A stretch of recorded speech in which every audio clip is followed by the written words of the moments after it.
it's hard to truly imagine the dignity of a creature being called God-bearer.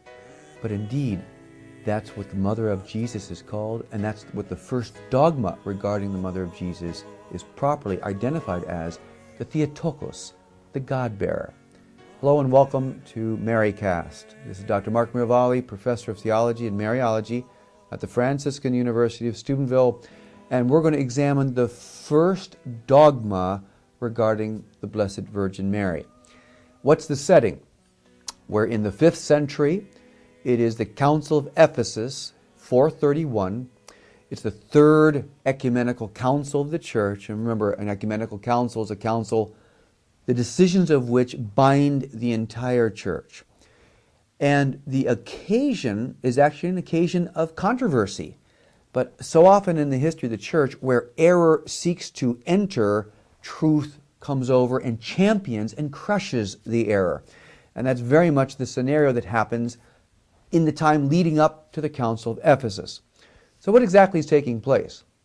Well, you have Nestorius, who is a church figure, in fact a patriarch, who, as Patriarch of Constantinople, is sending a message, providing a teaching which is dubious at best. And we're going to see it's eventually more than dubious, it's actually heresy.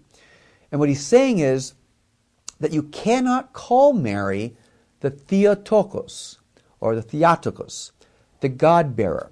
You can only call Mary Christotokos, which means the Christ-bearer. And in having Nestorius further clarify his position, what he eventually has to admit in terms of application to what he's really saying is that Jesus Christ is two separate persons. That Jesus Christ is a divine person and also a human person at the same time. My friends, at first thought, this may not seem so alarming. Well, if he's one divine person with two natures, or whether he's two persons, what's the big deal? The big deal is our redemption. That's the difference. Because if Jesus in his humanity did not die on the cross with a hypostatic union to divinity, so that the price that was offered on the cross was an infinite price, then you and I are not saved.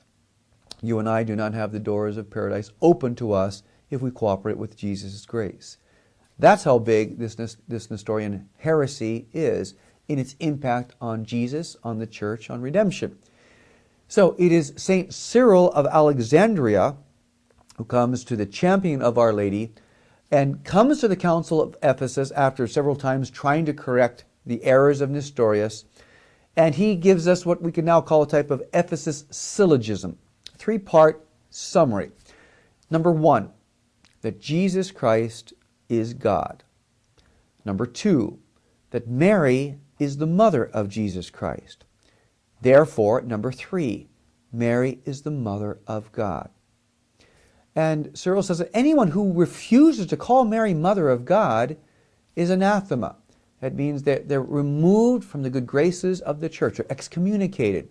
Why? Because they're holding something that's a cancer in terms of the error of what it means for Mary, but most of all what it means for Jesus. And I want to say that again. The truth about Mary, even beyond the importance of protecting the truth about Our Lady, is ultimately a protection about the truth about Jesus Christ. Let me give you a case in point of really what takes place in this situation in the early Church, which leads to the solemn definition of Mary as the Mother of God, that Mary is the mother of the second person of the Trinity made man. Well, say you'd go to a parish after a Sunday Mass and ask someone, excuse me, before we move on to donuts, let me ask you a question. Who and what is Jesus Christ? And a common Catholic might say, well, Jesus is God and Jesus is man. And then you'd ask the question, well, how many natures, how many persons, how many souls, how many wills does Jesus have? The person said, well, I don't know all that theology, but I know that he's God and man. And so you ask the last question. What if someone were to say to you, you can't call Mary the Mother of God? Well, Joe or Mary Catholic would typically respond, even from a type of Catholic gut instinct, that's wrong. Because Jesus is the Son of Mary, and Jesus is God. So it's perfectly legitimate to call Mary the Mother of God when you're talking about Mary being the mother of Jesus.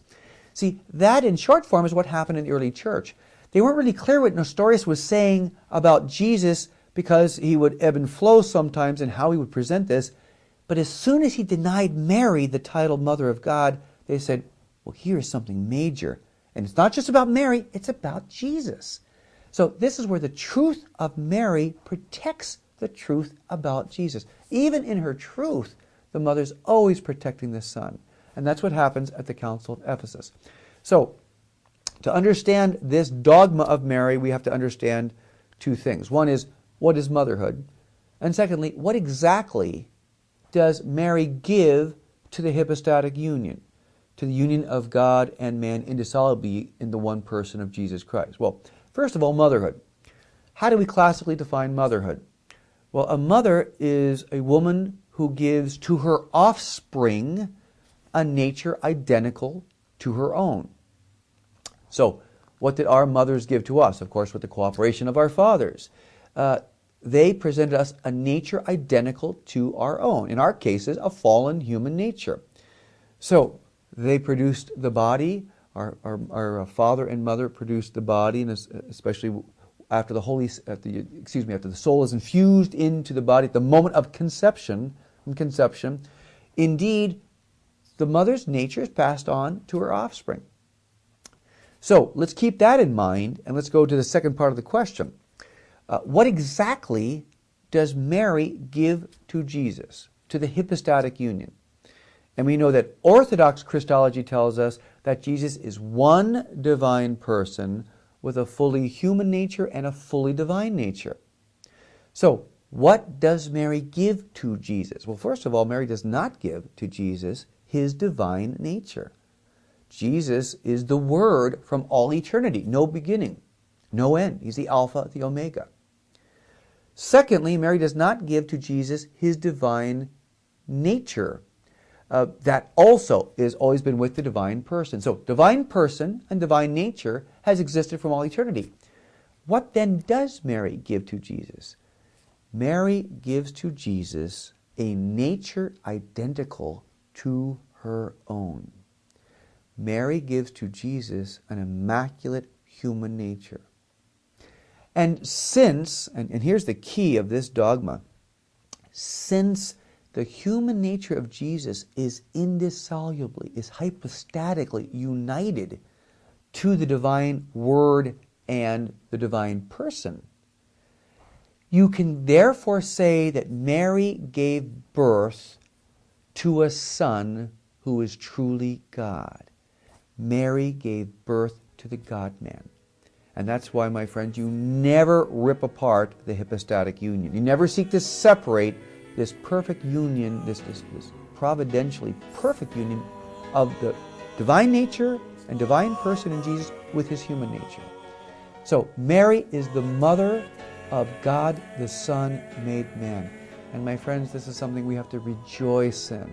This is why the Church proclaims this as a dogma. And this is the foundation of all the other truths regarding our Blessed Mother, that she is the Mother of God. And therefore, as we will see, it's right, it's fitting, it's appropriate, and it's glorious that she becomes our spiritual mother as well. This is Dr. Mark Miravalle. Thanks for being with us at MaryCast. God bless.